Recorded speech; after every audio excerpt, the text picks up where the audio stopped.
Em Crime e Castigo, de Dostoiévski, a gente acompanha a história de um assassino, Raskolnikov. Mas e se o segredo para entender o protagonista não estivesse só nele, mas nas pessoas ao seu redor? É isso que vamos ver agora. Vamos mergulhar na alma do romance, que são esses personagens secundários, que funcionam como verdadeiros espelhos da jornada do Raskolnikov. Para começar, fica uma pergunta. O que de fato define um protagonista? É só a pessoa que comete o ato principal da história? Ou será que tem algo mais profundo aí? Pois é, em Crime e Castigo, a grande sacada é que para entender o Raskolnikov de verdade, não basta olhar só para ele. É preciso olhar para os espelhos que cercam ele. Cada personagem, cada trama secundária age como um reflexo, mostrando os caminhos que ele poderia ter tomado, as ideias que ele distorce e, claro, as consequências humanas das suas teorias. Então, vamos começar pelo nosso primeiro espelho, um que reflete o sofrimento da forma mais crua e direta possível. Essa é a face do desespero, representada pela trágica família Marmeladov. A gente conhece o Marmeladov, um homem que, perdeu tudo pro álcool. E a família dele tá devastada pela doença, pela fome. Eles não são uma ideia, uma teoria filosófica. Eles são a realidade nua e crua da pobreza que o Raskolnikov diz que quer combater com o crime dele. Eles são o sofrimento com rosto, com nome. E a queda deles é rápida, pública, humilhante. Começa com a confissão do Marmeladov num bar, bêbado, e vai até a morte trágica dele no meio da rua e o delírio final da esposa dele. Cada passo dessa tragédia é um soco no estômago da justificativa intelectual que o Raskolnikov criou para o assassinato. Agora vamos para um segundo espelho, um que reflete diretamente as ideias do Raskolnikov sobre o que é sacrifício. Vamos analisar a história da irmã dele, a Dunya, e o noivo dela, o calculista Luzhin. A Dunya, para tentar salvar a família da miséria, e isso inclui o próprio irmão, ela toma uma decisão drástica. Aceita se casar com o Piotr Luzhin, um homem que ela obviamente não ama, mas que oferece segurança financeira. É um ato de sacrifício, sem dúvida.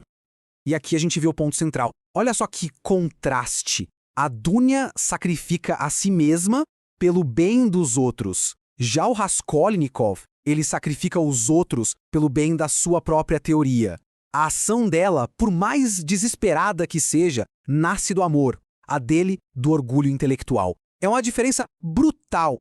E o mais revelador de tudo é a reação do Raskolnikov. Ele fica furioso, ele repudia com todas as forças a decisão da Dunya. Ele não suporta a ideia do sacrifício dela.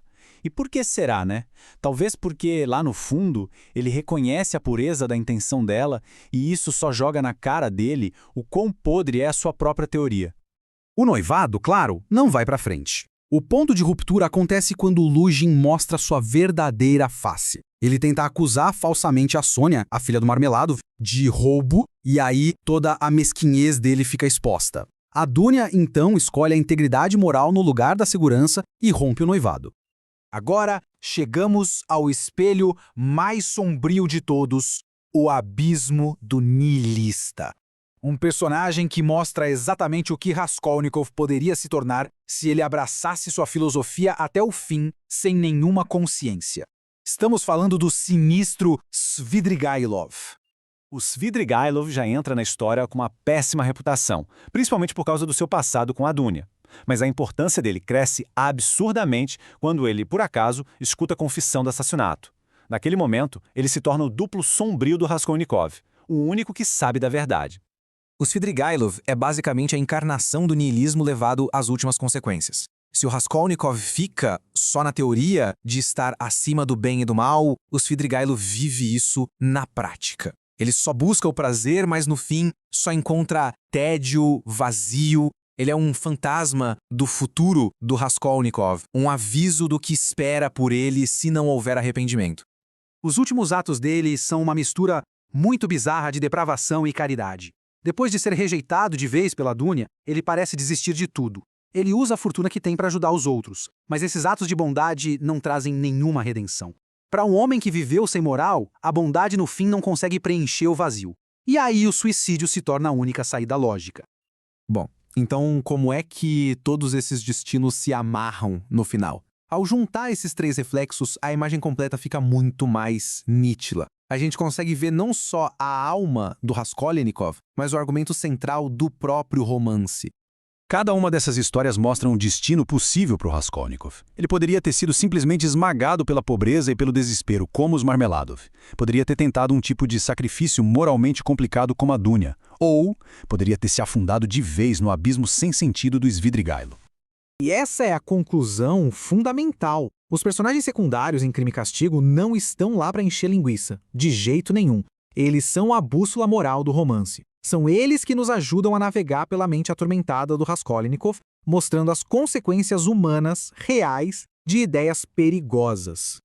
Isso tudo nos deixa com uma última questão, não é? Se o sofrimento sem sentido, o sacrifício e o niilismo são os destinos que ele rejeita, qual caminho sobra para Raskolnikov? A resposta, na verdade, está no próprio título da obra. O crime já foi cometido. Agora, só resta o castigo e, talvez, só talvez, a possibilidade de redenção.